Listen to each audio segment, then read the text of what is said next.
Oh my God! Okay, it's happening. Everybody stay calm. What's the Everybody procedure, stay calm. everyone? What's the procedure? Stay calm! Hey up troops, welcome back to the Litanah Army. I'm Litz and this is Fortnite Save the World, and today's patch day, so I just wanted to have a quick look at some of the patch notes and just work through them with you guys, because what I want to do on these videos, and I try to do on all these patch note videos that I do, is try and get your discussion on them. You know, I like to know what the best bits are that you think about this patch. Do you think any bits of the patch are completely wrong? Are anything's broken in there? I know David Dean's done a video saying that the new bundle bus assault rifle's broken, or just saying it's bugged. That's worth checking out. It's worth going over to his channel to have a look at that. But let's have a look at everything that's come in this patch that we've just gotten. So this is the first section of the patch notes that we've got from the Epic Games website. So what we've got is mission and systems. So defenders have gone to boot camp and received defender training. They now consume 33% less ammunition and weapon durability. Well, that's a massive plus as far as I'm concerned. Horde Weekly Challenge 3 is now available. I was so disappointed in that. Let me just read these out and I'll tell you why. So this week, prepare your forts for an endurance challenge. 16 waves of shorter wave phases. Less time to prepare but faster enemies. Victorious teams will be able to choose from 2 legendary flintlock weapons for their reward. The Horde Weekly Challenge quest is also repeatable for ticket events. Now the two items that I got one the Copper Sahute and also the fish hook as well. Both of which I've already got, because anyone who's opened a road trip llama has probably got about 27 of each one of those. They're really, really common, even though they're legendary. Most people have got them. Also, as well, at the end of it, you know, I preferred the one what gave you all the gold. Last week we had the one that gave us 1,500 gold or something crazy like that. So what I wanted to do, I wanted that to be a theme so that we could do these weekly challenges, get gold, and almost unlock anything we wanted, like the new weapon, in the event store. So I was a little bit gutted when I got to the end of that. Although it was a bit more fun. It was a long time, the rewards weren't really worth it, but it was a ton of fun. I just don't really think I'll be doing that again. I've done the weekly challenge now, and I'll just wait for the next one. I do like the fact we've got weekly challenges though. I like the fact that it's kind of pushed me to do it. So that was kind of fun, you know, kudos to Epic Games for that. The next bit we got on there then is heroes. So Shock Tower and Teddy have been adjusted so that each player may only have one active at a time. This is being indicated in their respective tooltips. So while not currently possible, placing more than one Teddy stroke tower down while another is active will destroy the presently active one. Each player can still have one Teddy and one shock tower active at the same time. So what that means is that you can't have, you know, if the timers expire and you're ready to put another Teddy out, it's gonna destroy the old Teddy that you have up there. It just kind of stops us. If you get Outlanders and you get 4 good Outlanders, technically you could have 8 Teddies up at one time in certain events if certain things come around. So I think that's probably a good move and it's probably fair. Bug fixes for heroes then. So fixed an issue that caused the deploy sound of Shock Tower not to play. I've never experienced that, but I know some people have. I've seen that on Reddit. Fixed an issue where the Shock Tower's tooltip was not showing the additional percentage when the electroshock perk was unlocked. Fixed an issue when stored charge fragments would stop reducing the cooldown of abilities if a player left the mission and then rejoined. I didn't even know about that one either. And fixed an issue where anti-material charge would not play its activation sound when the perk Long Arm of the Law was unlocked. Seismic Impact now shows the damage values in the tooltip. So they're all good little things. Anti-material charge I've not tested since, but it's really buggy on mine anyway. Like when I use it with AC, it kind of shoots towards the car to hit the car, it kind of pauses for a minute, and then the car just explodes, which I find really, really odd. Okay then, so we've got weapons and items. So we've got the Bundle Bus Assault Rifle now available in the weekly store. So I've tried that out. There's a video already on that. I will link that in the, if you look at the top right hand corner of this video, there's a little white circle with a letter I in the middle. Click on that and the new video should be up there.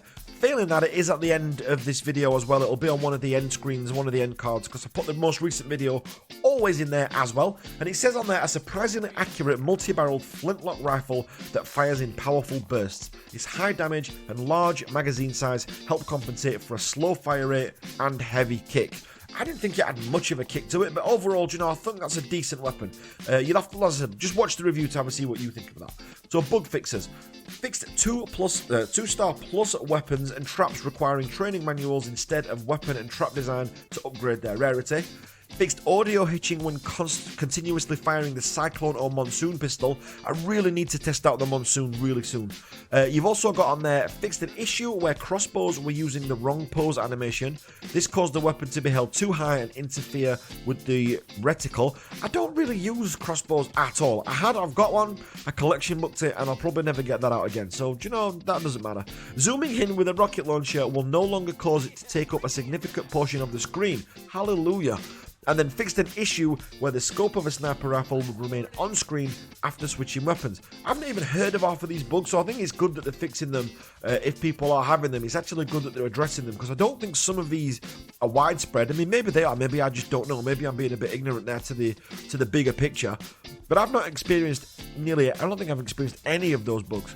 Okay, then last off there we've got gameplay. There's only 2 on there, bug fixes. Fixed an issue where enemies wouldn't attack the camper van in a rescue the survivors mission. I would have left that. And then the last one, weekly challenge the horde quest. No longer give credit for primary challenge the horde quests. Okay, so they're all pretty decent. I've not experienced most of them bugs, to be fair. Okay, the UI. So the UI, melee swing time tooltips now read in seconds. And look at all these bugs that they fixed. Fixed an issue that caused the reset building choice option to always reset building choice, whether the option was selected or not. Yes, I actually ran into that a couple of times. I think it was last week that was happening to me.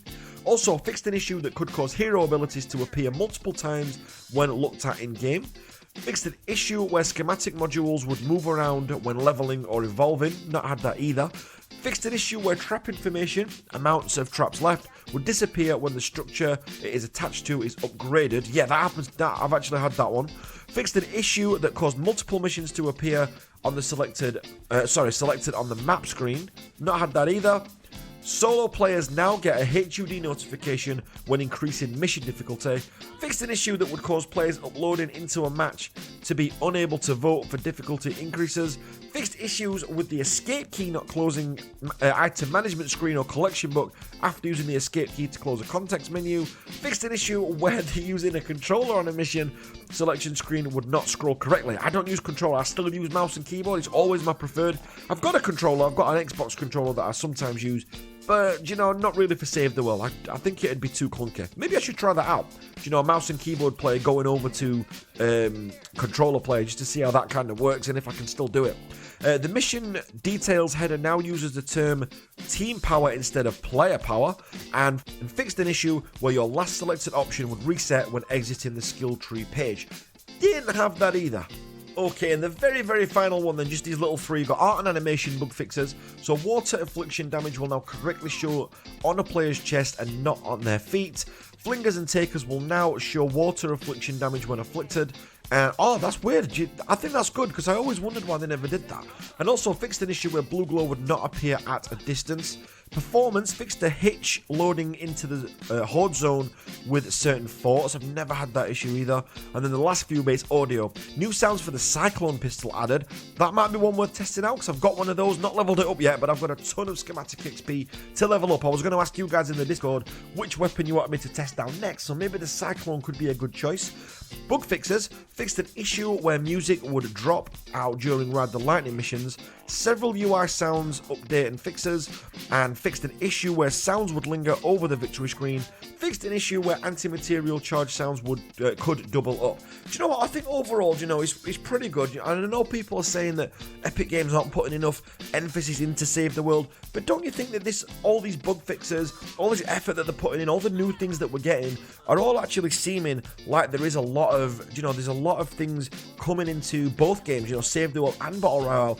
And also we've heard that the Cloaked Star is going to make an appearance in Battle Royale as well, which is actually a ninja skin. So I think that could be quite good in the fact of, you know, well, it's a good sign that the games are going to merge together and they actually want to drive both of them forward. I'm actually currently quite optimistic about these two merging together. But let me know what you think in the comments down below, guys. I don't want to make this video too long, so I'm going to keep it short. But I would love to know your comments on these as well. Not so much the bug fixes, but, you know, what do you think of the new weapon that's come out of there? What do you think of the new missions and system stuff that they've done?